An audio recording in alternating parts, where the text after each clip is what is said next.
Ladies and gentlemen, this is your president. This is who deacons at Woke United Methodist proudly call the leader of the free world.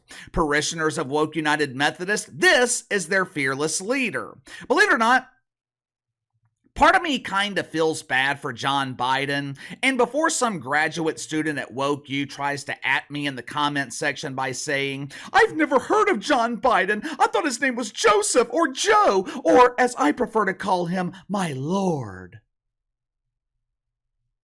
Before you waste your time trying to display your pretend intelligence that you overpaid hundreds of thousands of dollars for, I know his name's Joe Biden. Here on the channel, you earn the right of proper name pronunciation when you do something right.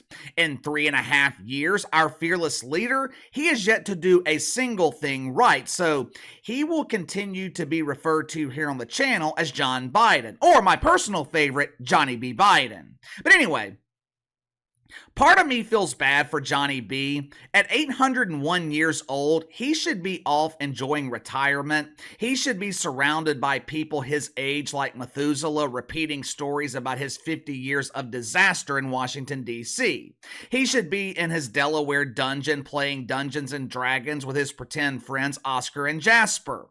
There is absolutely no justification for continuing to put John Biden in front of the camera where he constantly humiliates himself and his country while showing the youngsters the devastating consequences of spending decades in Washington, D.C. But for some reason, Johnny's handlers, along with his wife, pretend Dr. Jill, they keep putting our fearless leader in these potentially embarrassing situations. And as a result, the entire world sees the consequences. If you haven't already, make sure to like and subscribe. You can follow me on Twitter at KC_BTL84. This morning, there was a ceremony to honor those who fought in World War II held in Omaha Beach. Well, KC, I didn't know World War II was fought in Nebraska? It wasn't. Omaha Beach is in Normandy, France. It was the location of D-Day, which took place 80 years ago today, back when John Biden was only 721 years old. Leaders from all over the world were at this ceremony. Emmanuel Macron, the president of France. I believe the tiny dude from Ukraine was also there. Members of the British royal family like Prince Charles or maybe Duke Drossy. You have all these world leaders filled with youth and energy. And then you got the fossil representing America, John Biden. The embarrassment and humiliation started as soon as Johnny B arrived.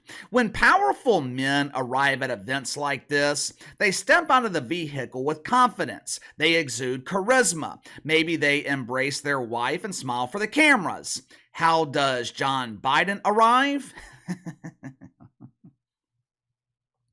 He steps out of the Suburban looking like he's lost, which in his defense, it's been quite a while since he has left the Delaware dungeon. I'm sure the exposure to natural light and global warming was traumatizing for Johnny B. Watch for yourself.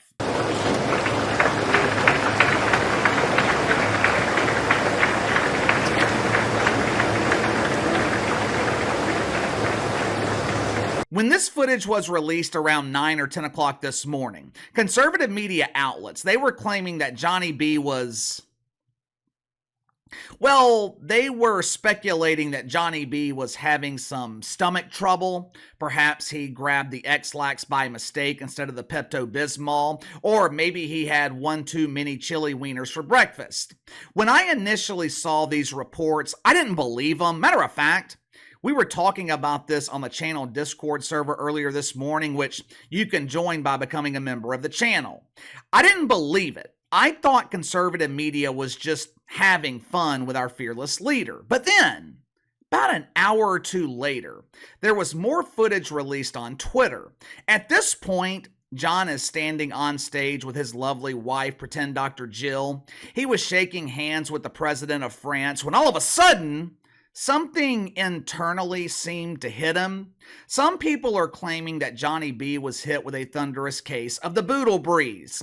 Other observations concluded that John Biden simply fell asleep while standing up. I'll let you decide for yourself, but pay close attention to pretend Dr. Jill. John Biden, he appears to whisper something to her, and I don't think it was romantic. As soon as she hears these sweet nothings, a look of sheer panic strikes the face of Jill B. No PhD. Watch for yourself.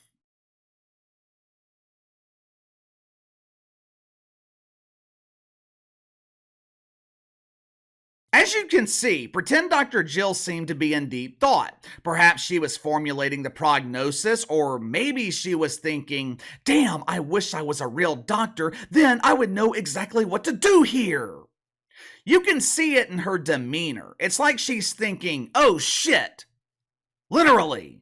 A few moments later, as other world leaders were shaking hands with active members of the military, our fearless leader, he was being rushed off stage. And when I say rushed, I mean he was moving slowly.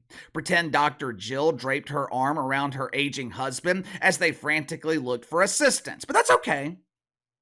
That's okay.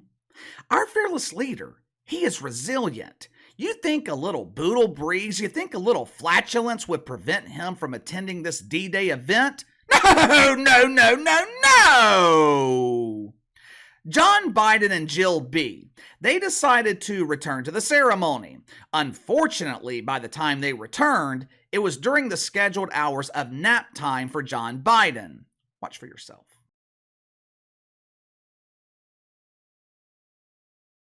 Look, I know we've been having fun. I know we've been joking around, but this is embarrassing. John Biden is holding the most powerful position in the world. This is the man responsible for negotiating on our behalf with world leaders. And he can't even stay awake when he's sitting right next to him. When was Memorial Day? Was that last week? Was it June 6th? I think Memorial Day was last Monday. If so, this is the second time in 10 days that John Biden has fallen asleep during an event meant to honor the military. If Donald Trump were doing the same thing, it would be headline news throughout the mainstream media. It would be the leading story at CNN. MSNBC, they would bring in doctors, maybe even Dr. Fauci, to diagnose the Trumpers' digestive issues. You know, Rachel, I think the president consumed too many oranges. Oranges are tough on the digestive system. This afternoon, I'm looking through headlines in the mainstream media. Guess how many headlines I found that mention Johnny falling asleep? Just take a wild guess. None. Who knows? Who knows? Maybe this embarrassment was planned. Maybe this was a brilliant strategy by the Biden and Cam Harris administration to distract the country. All week this week, John Biden has been getting absolutely destroyed by the media, both sides of the media. Even the woke media is having a hard time disguising this disaster. Earlier this week, John Biden, he basically admitted that Trump was right about the southern border.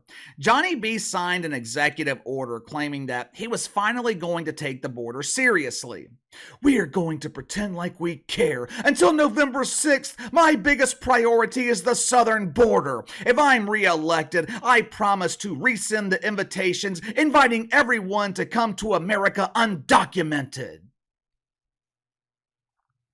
Obviously, this executive order is complete bullshit. For starters, if Johnny wanted to control the southern border, all he would have to do is enforce the law. Or maybe he could reinstate the laws Trump enacted that he dissolved on his very first day in office. The problem for John Biden, no one is being fooled by this political posturing. I keep telling you guys they think we're stupid. 5 months before the election, after 3.5 years of ignoring it, John Biden thought he could pretend to care about the southern border and people would magically change their votes. You know, I was not high on the Trumper when he was president. At the time, I didn't like the constant bickering that he did with the mainstream media. Now, of course, now I understand it completely. Sometimes I thought his behavior on social media was juvenile. At minimum, I thought it was beneath the presidency. I didn't like his response to the COVID. I didn't like him following the direction of Aunt Fauci. But in fairness to Trump, I don't think anyone really knew how to respond in the moment, but I just think it went on far too long. I don't know if he had the power to do it, but if he did, I thought he should have removed Aunt Fauci from his position. There were a lot of things that I didn't like about the Trumper. To be honest with you, I liked him a lot more before he got into politics. However, there is no denying the fact that America was in a much better place when Trump was running the country. Hell, the entire world was in a much better place. I've gained a lot of respect for Trump over the last 3 years. Just think about everything he's been through. The federal government was basically weaponized against him. They're trying to break him both mentally and financially. They've invaded his home, they put him on trial. Hell, they've convicted him. And yet, Trump still keeps fighting. I like it. If the same thing was done to John Biden, I don't know if he could physically handle it. I mean, the man can barely control himself when the entire world is watching. I keep coming back to the same question. Why are they so afraid? Why are they so afraid of the Trumper? George Bush, the one that called himself W, he was hated by the mainstream media, but they were not claiming that George Bush was a threat to democracy. The media, they were not pushing a narrative of fear with George Bush. With Donald Trump, they're afraid. Why? You tell me. Also, give me your thoughts on John Biden at Omaha Beach. I thought it was embarrassing for the country. You got all these competent European leaders, and then you got John Biden. It's just bad. Normally, I come up with a few questions here, but I don't even know what to ask you. Just sound off in the comments below. Like, subscribe, share the video. Appreciate your support, and I'll see you guys tomorrow.